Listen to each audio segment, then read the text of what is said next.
The Ukulele Review Podcast. So, Pete is here on a grant from Winston Churchill Fund, or tell us exactly what that is. In 1964, I think Winston Churchill had died, and the British people had donated funds, and they had £2.5 million. And towards the end of his life, he wanted to, really concerned about world peace and about how people need to culturally mix and work together. And so his trust took upon themselves to create a travelling fellowship for anybody with a trade or a craft, or it could be a doctor, it could be a psychologist, craftsman did it, to travel the world to learn more about other cultures, other people, and to share their knowledge and to gain knowledge and bring it back to the UK. Because, I mean, I talked to Noah about this.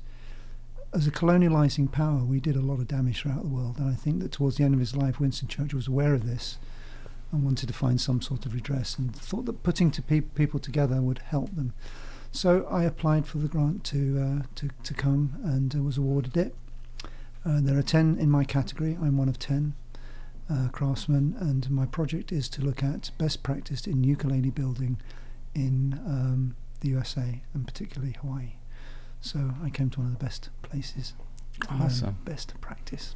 So that's like that's like 50 years later. There's still funding from that, or does it regenerate through the government? Or something? No, the government's not involved at all. Although the Queen is the patron, so not Prince Charles, folks, or the other one, but the Queen is the patron of this trust. So it's a prestigious thing. I'm a fellow, which means that I will be that for the rest of my life. It's funded initially, that £2.5 million is the equivalent of £42 million, which is about $60 million in today's money. So that could be put into a trust. But there's also sponsoring organisations. So I think the British Heritage Trust puts money into my category. There's no education category this year, so whoever was funding that is not funding the education category, I think, and that goes somewhere else. So it is externally funded, but not by government, by interested individuals and philanthropists. One of the reasons I've come to Hawaii, and specifically because, I got my break 22 years with Collier Thielen at Music Exchange, saw me in Texas, asked me to build ukulele. I said I didn't know how to. 3 months later we met again. I measured up a kamaka, and from there on I built probably about 200 6- and 8-string instruments for him. For Music Exchange. Music Exchange over in Big His Island. daughters are running those stores now? That's correct, yeah. And the extraordinary thing was that I've never been to these islands. I have never been here, and Welcome to Hawaii. Yeah, thank you. Somebody mentally. And I know that Bob Pratt from Southern Ukulele Store in the UK came last week to visit you guys. But apart from that, I had never seen the other brands of builders. I didn't know what anybody else was doing. And one of the things that I wanted to be able to do is I wanted to be able to set my instrument against the other premier builders, the people who you sell and demonstrate, and that. And I wanted you guys to be able to say, this stands with them. Yeah.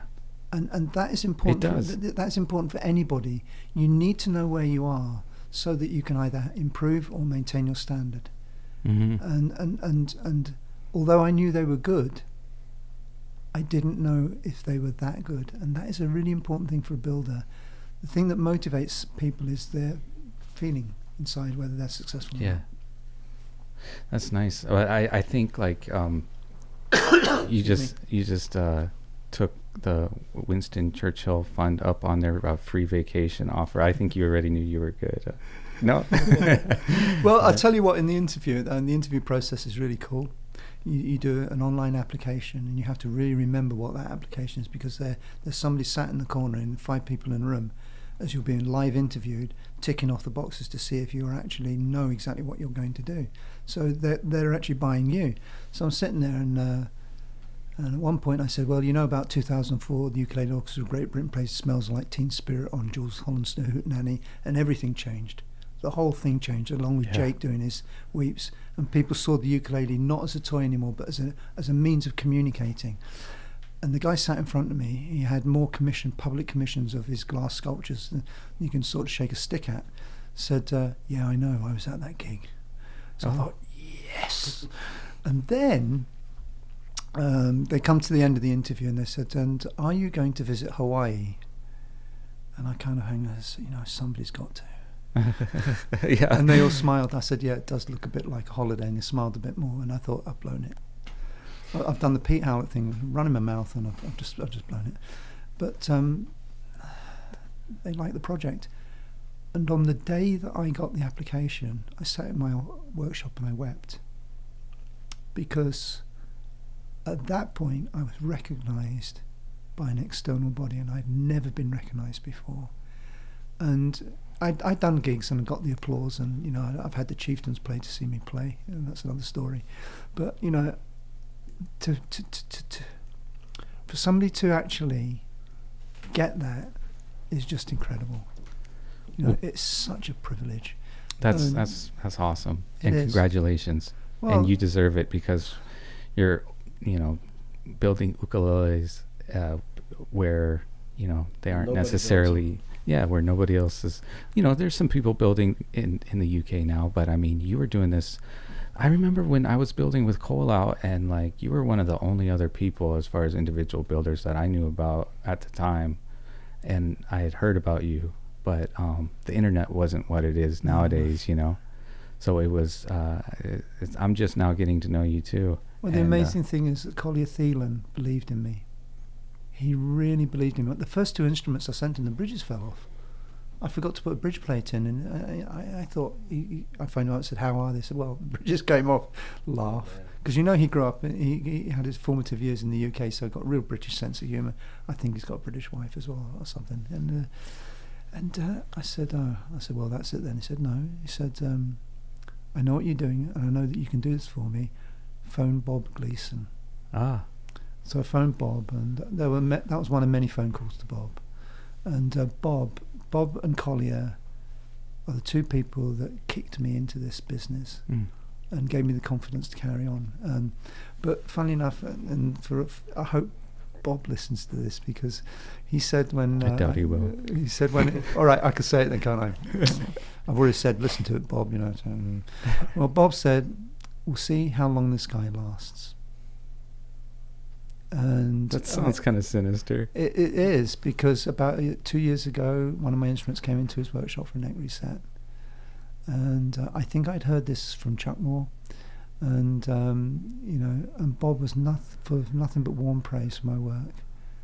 And I thought, nice. That is, well, I've got Steve Evans of Beltona Instruments asked me to make him a soprano ukulele so he could take it back to New Zealand to replace his instrument he had as a school child. David Talsma owns one of my instruments. So I've got the recognition of peers. Talsma. Yeah, Talsma is a phenomenal builder. He's a reproduction builder, and the work is incredible. It's because he's a graphic artist. He's got that attention to detail. But you expect him to blow my own trumpet, and I'm in America, so I can do it. So, I mean, these guys... It's kind of what these things are, don't worry about it. These guys had previously validated what I did, but yesterday was just tremendous with Aaron and Corey and Brian and Raitia. We're going to get them to give a little sound sample for the listeners on the instrument that you brought too, but why don't you grab it out there and go over some of the features on this particular one and talk to us about this style versus your other styles and all that kind of stuff. This is what I wanted to do is I wanted to come here and show you guys that I can build. Okay, and this instrument is named because I have a Facebook page devoted to her. Her name is Bling Bling. And you can see why. It's that typical thing that when somebody phones you up and they're a DBL, doctor, banker, or lawyer, they're going to want the pearl border, they're going to want the pearl rosette, they're going to want the slotted headstock and all that stuff. So I thought the best thing for me to do is not to bring one of my Californian tenors, which I promised I would, but you're going to get one. But I'd bring something which is a real, it's the development collier from where I started from, because 4-string tenors I never made.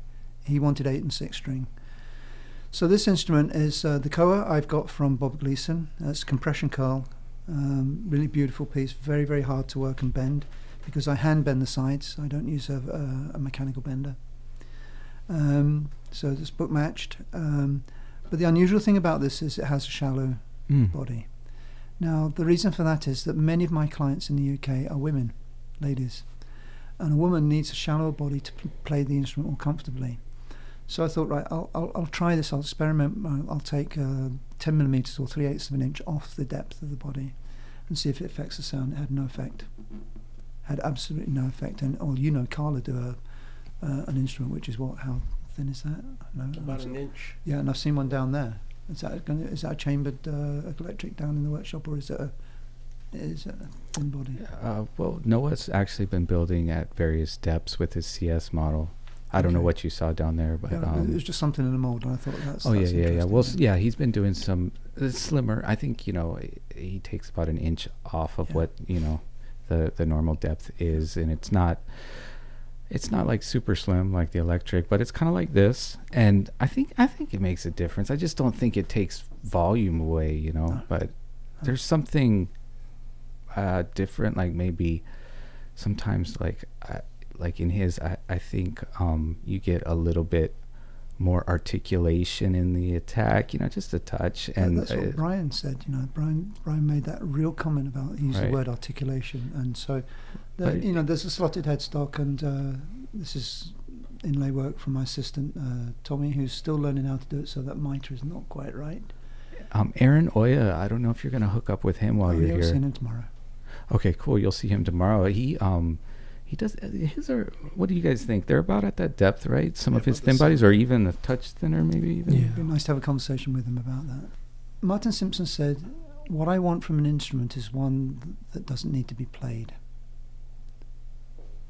And what he meant is that if you have to dig into the instrument and try and find what's there, you'll spend so much time in your technique. You cannot let the instrument actually play what you want it to play. So what he's looking for in an instrument is that when he plays it, and you watch him, the actual technique is phenomenal. He is totally even across the strings. So he's got to have a guitar that's totally responsive, so that he can make that delicate passage across the strings, make things work right. So anyway, Corey, have you heard him? Martin Simpson? You ought to. Yeah, you should. He lived out in California and then Louisiana, so he's lived in America. Great guy. Really, really nice guy, and the good thing is he's as tall as me, so I don't have to look up to him. He plays some really wicked Celtic bluegrass. That's right up your alley, Corey.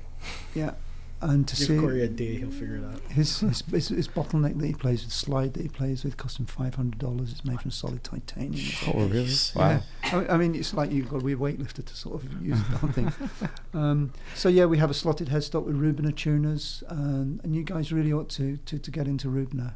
And they will bespoke the tuners for you. Before. It's like Build-A-Bear. You go onto their website. If you've got somebody who can speak German, you'll need that. But you can have these done anywhere you want. And I like these because they are narrow. It's a narrow plate. It's based on a mandolin plate, so it means the headstock doesn't have to be that thick. We put an ebony fingerboard on. We've got a pickup in. It's a shadow passive pickup, and we've got. I'll make a confession. Everybody's asked me about the binding. We use plastic binding.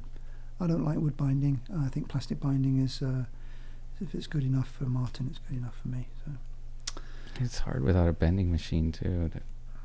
I mean, it's just that much more bending to do without. Yeah, the other thing is it's inconsistent. Ebony is an inconsistent wood. You have to really spend top dollar and to sort through a whole stack of fingerboards to get some ebony binding from ukulele. But yeah, I mean, I'm no player, but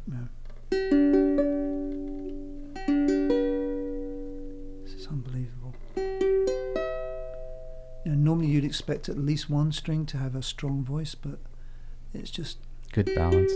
What strings did you use there? We use Worth strings, Worth, the hard ones. CT. Clears. I don't know. CH.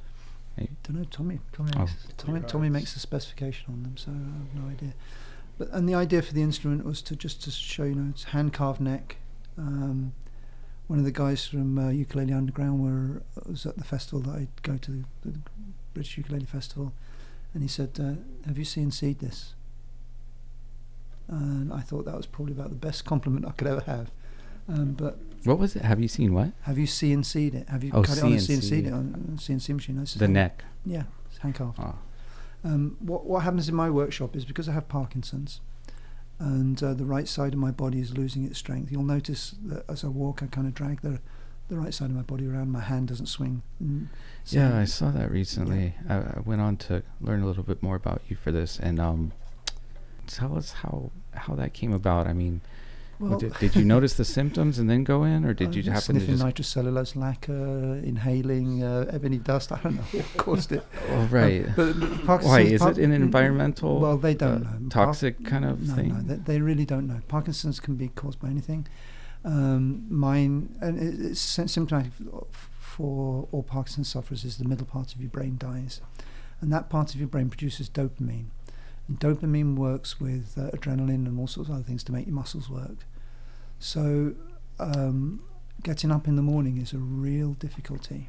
Oh man, if I didn't have dopamine, I wouldn't get up in the morning. Yeah, well, I mean, even the word, dopamine. No, but right, but don't a lot of medicines bring up your dopamine levels? Yeah, it's one of the things which is critical about it. So is there stuff that helps you? Yeah, you have this artificial dopamine, but the problem with that is that it's like having a kind of a crystal meth hit.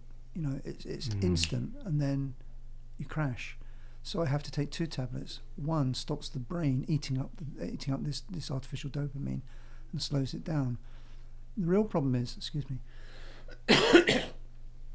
about 3 o'clock in the afternoon, my brain is empty. That's me too. No. But I'm sorry. You're probably articulate. But I'm inarticulate. I sometimes cannot express myself. And at 5 o'clock I kind of recover. So I have this period of the day where I don't work. I start really early in the morning. And how long has it been going on? Diagnosed in 2015, 6 days before my birthday, 60th birthday.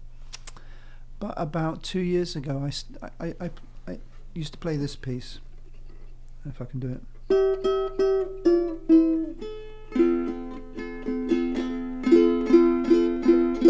Now this piece I used to play with the back of my finger, and I suddenly realized I actually can't feel the strings. I don't know where the strings are. And I thought it was because I have a prolapse disc in my neck. I thought that's where that's come from. So my osteopath kept saying, go to see the doctor. Now my doctor's a guitarist. So when I went in for a consultation, we'd be talking about guitars. He said, oh, by the way, what's wrong with your pain? So can you give me some painkillers? Oh, yeah, no problem. And he said, yeah, no, you haven't got, there's nothing wrong with you. That's not Parkinson's. You don't have the typical symptoms. But my my osteopath insisted, said, get diagnosed. Now, unlike the America, I can't buy that because that would be, like, it's expensive. So I go on the NHS waiting list. And 26 weeks later, I get to see a guy. So by that time, my conditions have started to present themselves. And the test is this: I can do that, no problem. But I can't. I can't do it there. Okay. So what was happening was, I used to be, say it, dear. Great. I used to be a great guitarist, but now You're good. I'm just good.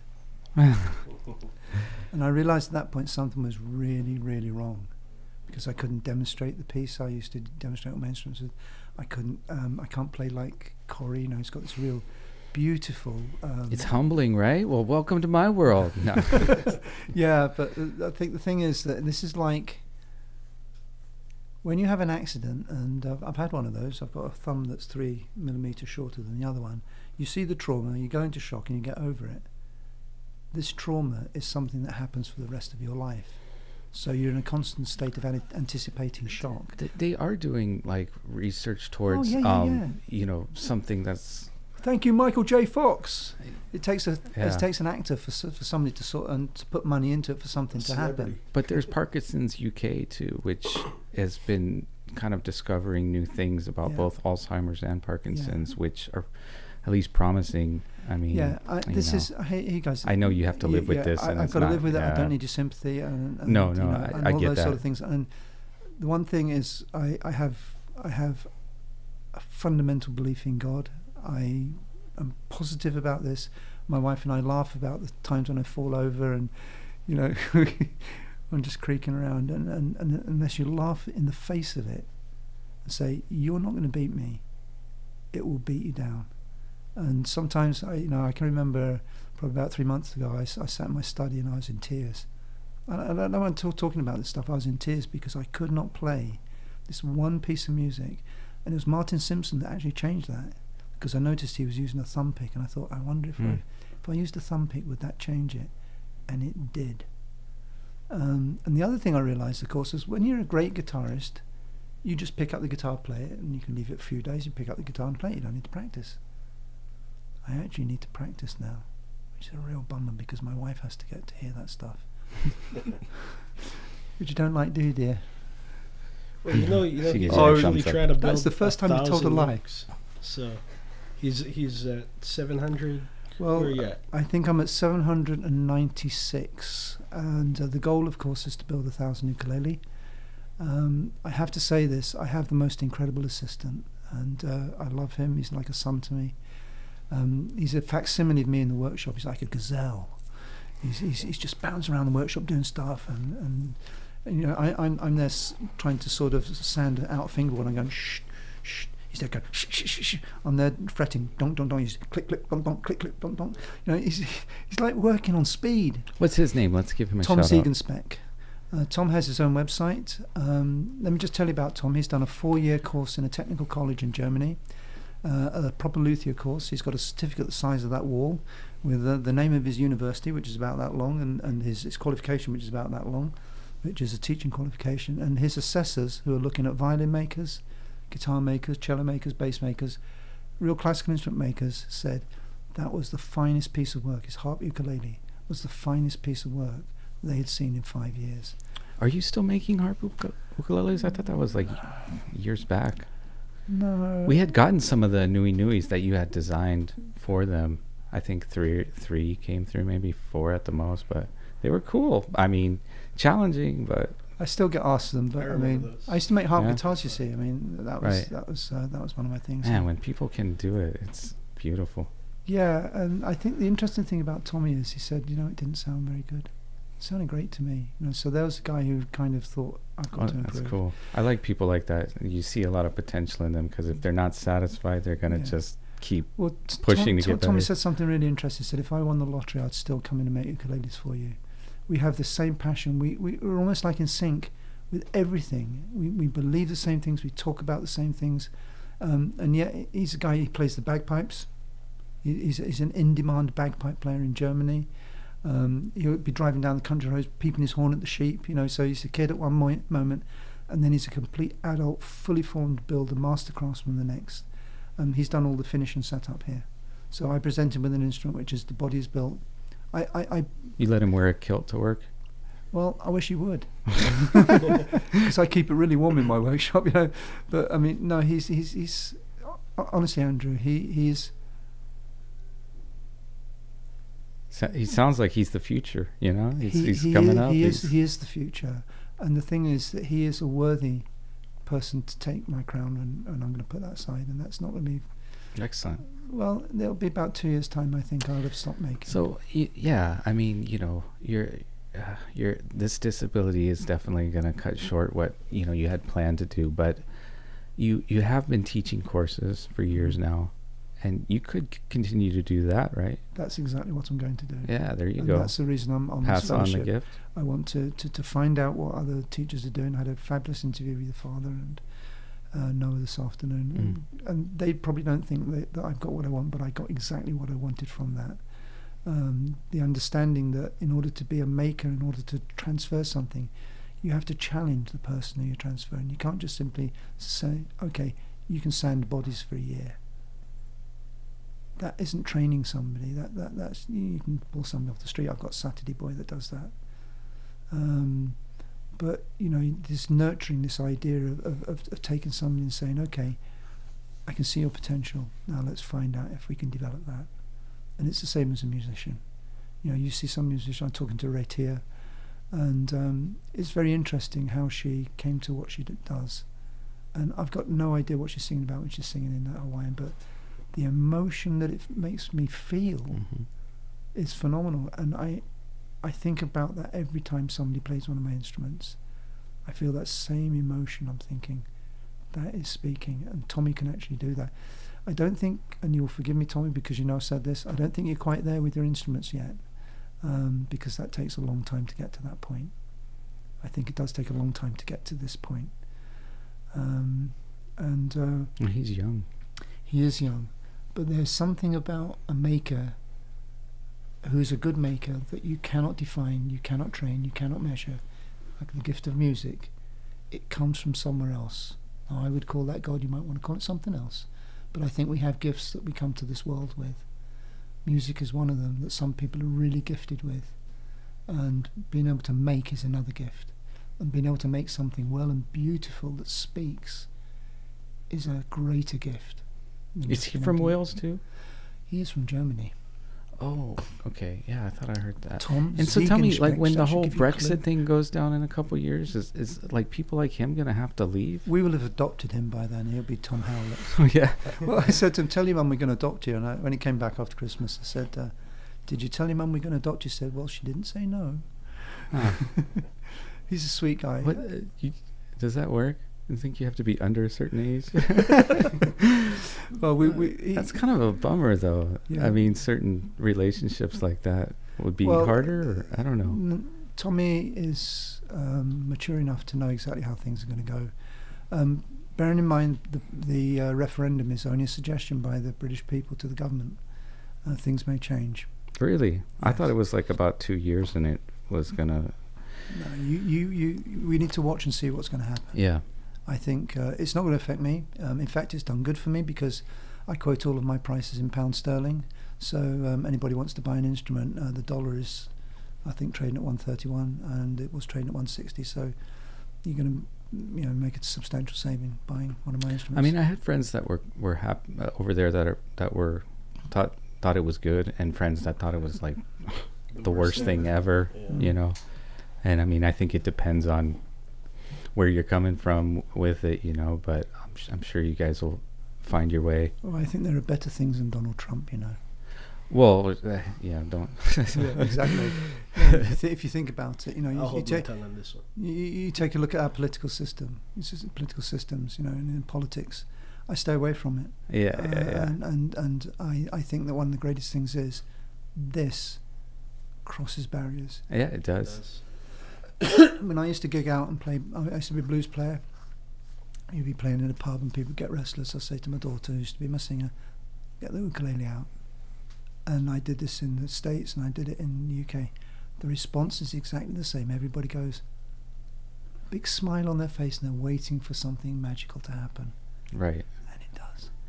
Because there's always going to be flaws and problems and things to complain about in politics and, problems in the world. I mean, those are real things. But something like this is needed to alleviate some of the stresses that music does. Those things can lead you towards. It calms a wild beast, doesn't it? So with that said, let's put it in Corey's hands first, and then we'll get Aaron to give us another player's perspective. You're gonna make me follow this guy. Oh my God. My wife says when somebody comes to a workshop to pick up their instrument, and the occasions that they do, it's like you've got to pry it from my cold dead hands.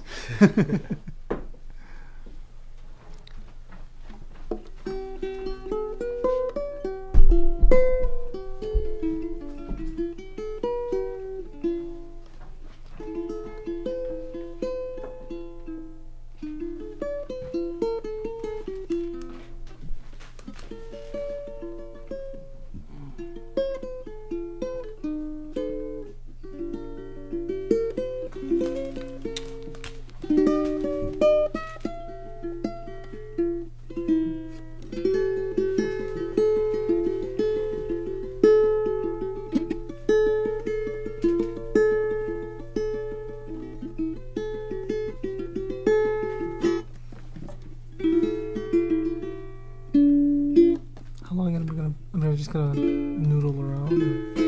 Play a song. Yeah. You've done sound samples before? But it's not like real I songs. think he's it's done a just few of them. Yeah, just pretend we're doing a sound sample, buddy. like,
So did you just make that up, or what was that? I don't know, something. I hate you. So what are some qualities in that you can Really describe good for sustain. us? Sustain. For, like I was saying yesterday, for cold wood, it has a nice warm sound, and it's not too bright, too, like, I know some instruments, especially with fluorocarbon strings, can sound a little harsh, but I mean, this is really good balance. Has a really nice ring to it.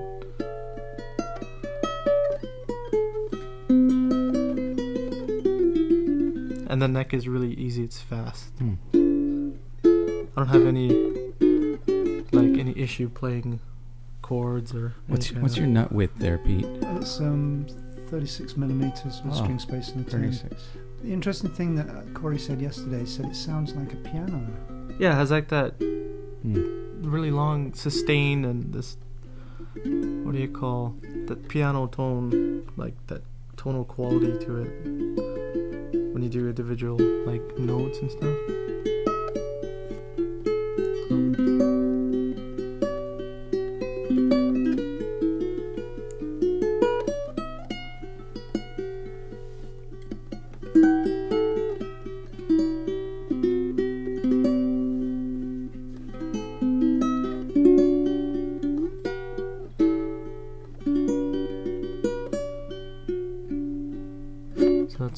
It's really beautiful. Like I don't have to try to play it, like how you were saying, you know, earlier about what an instrument should be. You don't have to play it, like you don't have to force. You shouldn't have to fight with it in order to try and pull that sound out. You know, some instruments can be nice and looking, but they're clunky.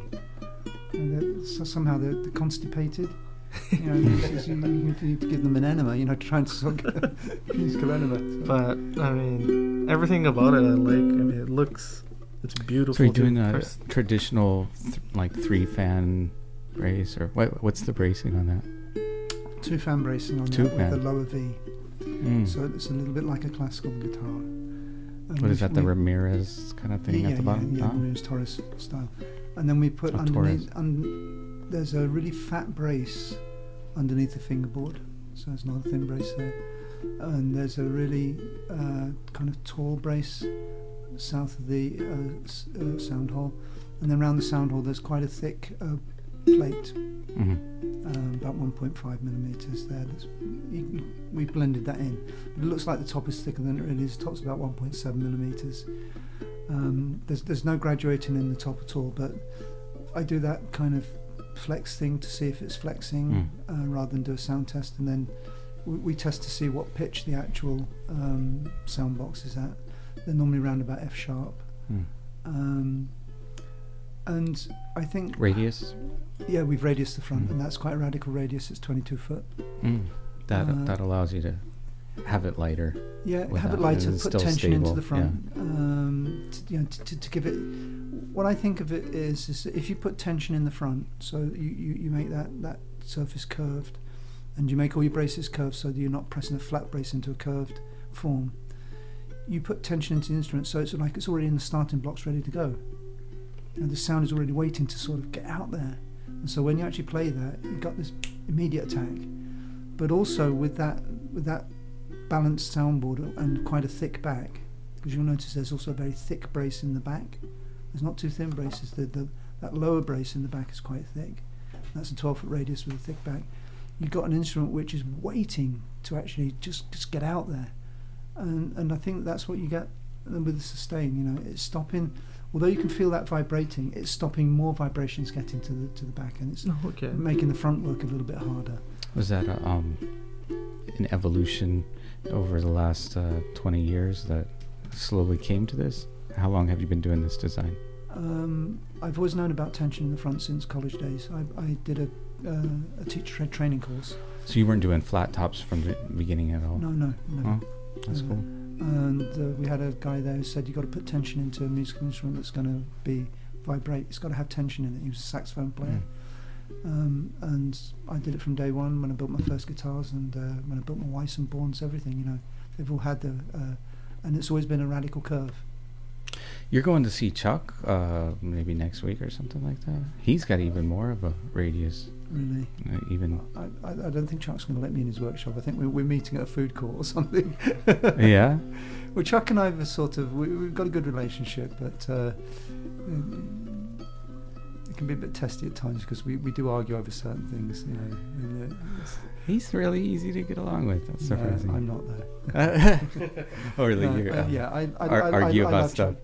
Yeah, we do. We do have different opinions, and well, I mean, that's not a problem as long as you don't think he should have your opinion. No, I don't. And I think what he does is incredible. His scriptural work is just to die for. He's extremely clever. You sound really good too, though. I don't know if you've played him.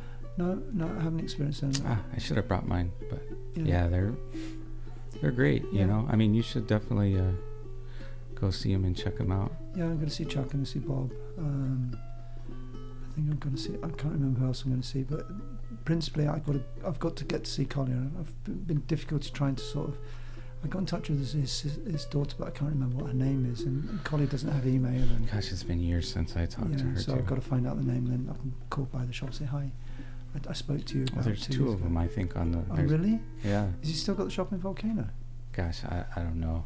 It's been a few years. You know, I used to have to phone him up at 4 o'clock in the morning. Oh, yeah, the time difference is crazy. Yeah, and that was because his shop was so busy all the time. He could never get off the phone and stuff. Wow, Big Island too. Yeah, I know. Go figure. Nothing to do but play music over there. Well, I've not been there, but I'm told it's a bit rural. But that should be okay. It's beautiful. Wales is rural, you know. It's okay. Yeah, I saw some pictures of you know, like your logo there. That's like one of the peaks in Snowdonia, right? But you've got them all around here, man. Well, yeah, no, but it's beautiful over there. It looks like Game of Thrones or like Lord of the Rings or like those kind of. Have you seen that? It's Clash even called of the Titans? Snowdonia, you know. Yeah. Have you seen the Clash of the Titans? That was filmed in a slate quarry close to us. You could tell that they're all walking up this. It's obviously been raining because all the slate is black. Yeah. And it's the most incredible landscape. I said, that looks like that slate quarry just down the road. And when I looked at the credits, it was. Yeah, it is really cinematic looking, like pretty dramatic. It's spectacular. I mean, where I work is phenomenal. And then you're building in like an old church, right? Yeah, Methodist chapel, second floor. So psychedelic. It's like some voodoo in there. Well, it is. I tell you what happens though. I mean, I've got light that comes into the side window at about 11 o'clock and then comes round to the front at 12 o'clock. At that point, if it's a sunny day, I cannot see a pencil mark on the instrument because the workshop is absolutely flooded with light. It's phenomenal. It's too much light. Well, yeah. It's almost like that. It's almost like a heavenly visitation at that point. But yeah, it's kind of cool. I have there's an international silversmith below, who's incredible. Neat. Work is phenomenal. And hopefully there'll be an artist opposite me later on in the year if that unit becomes free and my wife gets it. So What does your wife do? Oh, Painter? She runs the business. She runs me. Well, yeah, naturally, but you said an artist. My wife runs me too. I know, it's good, isn't it? You don't have to think. It's phenomenal. That's my secret. The best thing. Hey, Aaron, can we get you to come over here and switch places with Corey since I have the mics set up over here? Helen is she's trained as an art drama English teacher, and then we had children. Never picked up a paintbrush after then, so she's going back to college to do a degree in art. Fine art. Very cool. So it's going to be fun, isn't it, dear? Or she's not saying anything. Here you hold this. Now this is what I envisage a Hawaiian to look like, and a Hawaiian to actually, yeah, it's going to look good. Oh, yeah. I wish I could say that was me just playing right now, but no. So what I like is this big guy who kind of looks kind of tough, and he's just playing it gently and stroking it. Oh, it's super cool.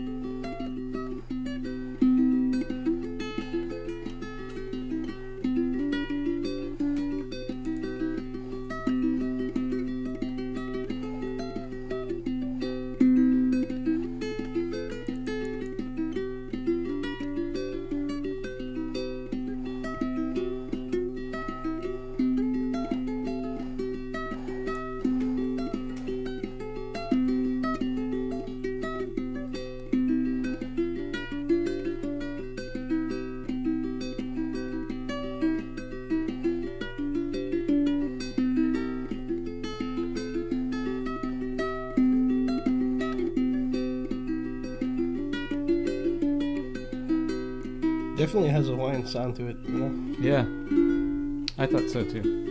That's beautiful.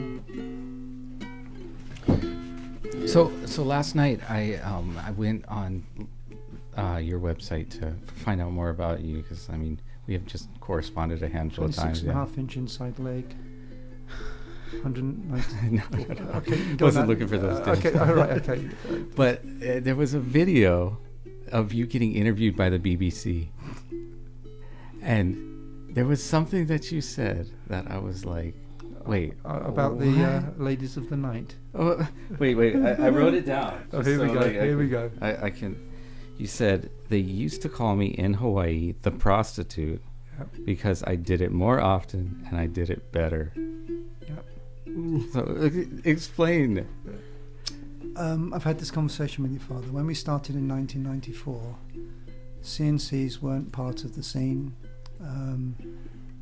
Kamaka had a captive market here. They didn't have any quality control. The instruments sounded fantastic, but they didn't look very good. Maui Music with Peter Lieberman had same problems with quality control. And those are the words that Collier quoted me one day. I said, what's the interest in these? And that's exactly what he said. Now, he's got a British sense of humour. They're not my words. Yeah, that's what struck me, because I was like, there is no Hawaiian that would say, or local person, just because that's not our form of flattery, if you will. Well, maybe between me and Noah, but I mean, nobody else. You got yeah, to maybe. I don't know. It seems like a stretch. Like, you got to remember, I phoned him up one day, and they had that horrible crash in the Everglades where that thing went down. He said, "Do you hear what they're saying in the Everglades? One crocodile says to another, or alligator says, don't think much of this airline food." That's the sort of humour that Collier had.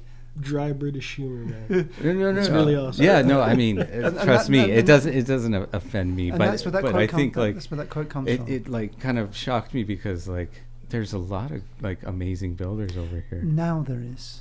Well, yeah, I mean, but maybe he didn't know about him. Like, who was there at the time? Well, Koalau, they've been doing it over 20 years, and it's always been. I mean, my dad was building mandolins and guitars before that, but this is, they've always been at a really high caliber, but that was his view. I mean, well, right, and I can't qualify it. But I mean, you might want to like adjust that. your quotes for people, because. Well, I regret saying it, because I know that it's not true. But unfortunately, it's a hook line, isn't it? So I said to the CBS guy, I said, "You're not going to ask me about that, are you?" And he said, "I am." I said, "Don't ask me about it." He said, "But I'm gonna." So I got no control over what happened now. I didn't want him to put it in. It was just... Yeah. Well, I'm glad you got to come to Hawaii. Yeah. And you're getting to see like a number of different builders. And I had known about your dad and stuff like that, but not then. It was about 1998, I think, was the very first time I kind of was able to access a website. Right. And see what you guys are doing. So I had no knowledge, and I had to take on board what Collier said to me. I just didn't know. I didn't know what was going on. Well, I'm glad we cleared that up. So am I, because otherwise there would have been a fight afterwards. No, not at all. But lost. I mean, look at that guy over there.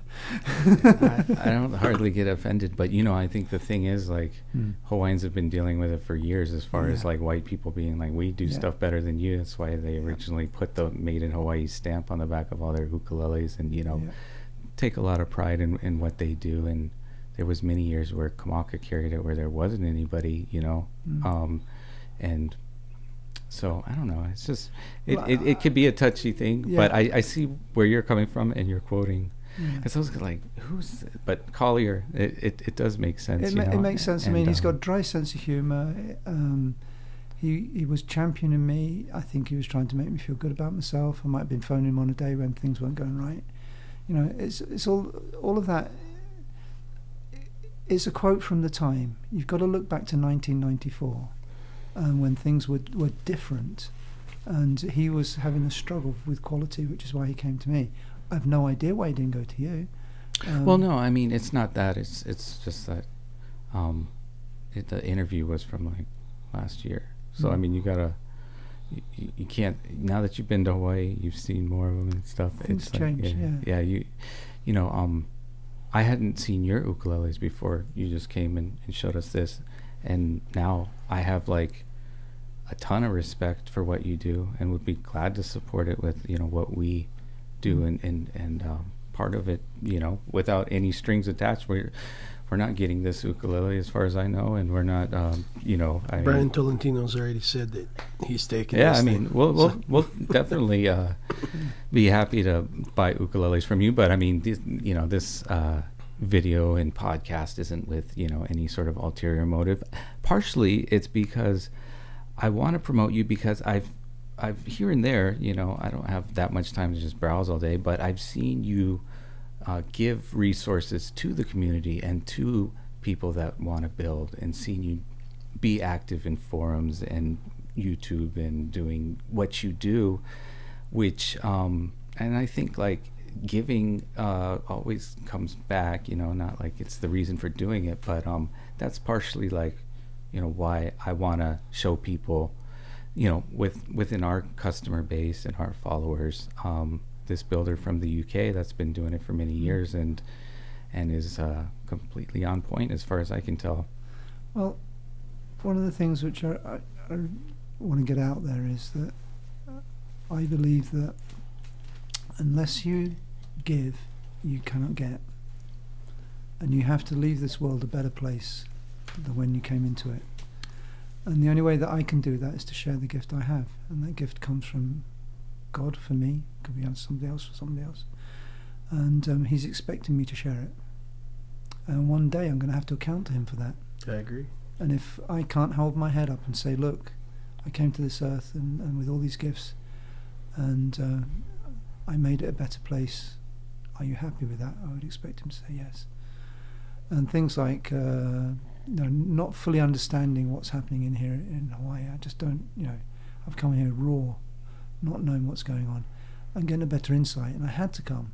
I had to know what's going on here. I had to know, why I have to pay through the nose for Cohen. Is everybody else doing it? And yes, you are. Yeah, we are. It's not some conspiracy that we want to charge you can feel people that, in the can't UK. you? You can feel that when you're removed from it. You're thinking, why is it costing me so much? Yeah, like maybe when they can go down the road here and has just the chop down a inside tree scoop, and it was something that Chuck said. He said, I'm not buying it anymore because I can't afford it.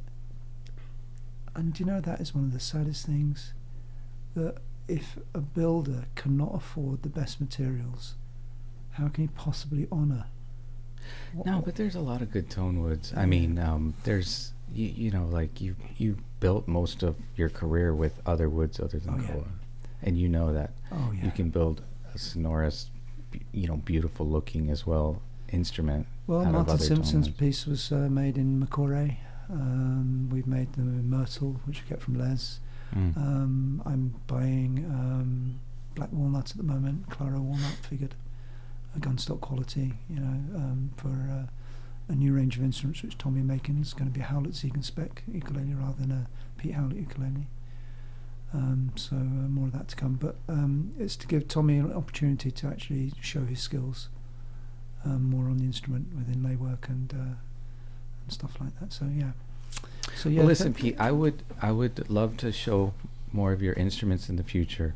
So let's try to make that happen. Well, And we're gonna have a meal, so maybe we can talk about some stuff at the meal. yeah, definitely. Okay. It's about dinner time. Can I just say, you guys, thank you so absolutely. much for welcoming me into your lives. You made me cry when you play my instrument. It's one of the things that you don't get as a maker is in the UK is to be able to have somebody show the dynamic range of the instrument. And Tommy can do this, but it's to hear a Hawaiian playing my idea of a Hawaiian, saying this sounds authentic. So mahalo, you guys. You guys can go on to PeteHowlett.uk or PeteHowlettUkulele.com. okay, PeteHowlettUkulele.com, and this is just one of a handful of different styles, and a lot of interesting things there to look at. Like I said, he has courses if you want to make your own ukulele and be able to tell people this uke you're playing was made by you. That's an option too. And we want to wish you safe travels and a warm aloha from Hawaii. Thank you very much, guys. Love you guys. Thanks. Right on, Pete. Aloha.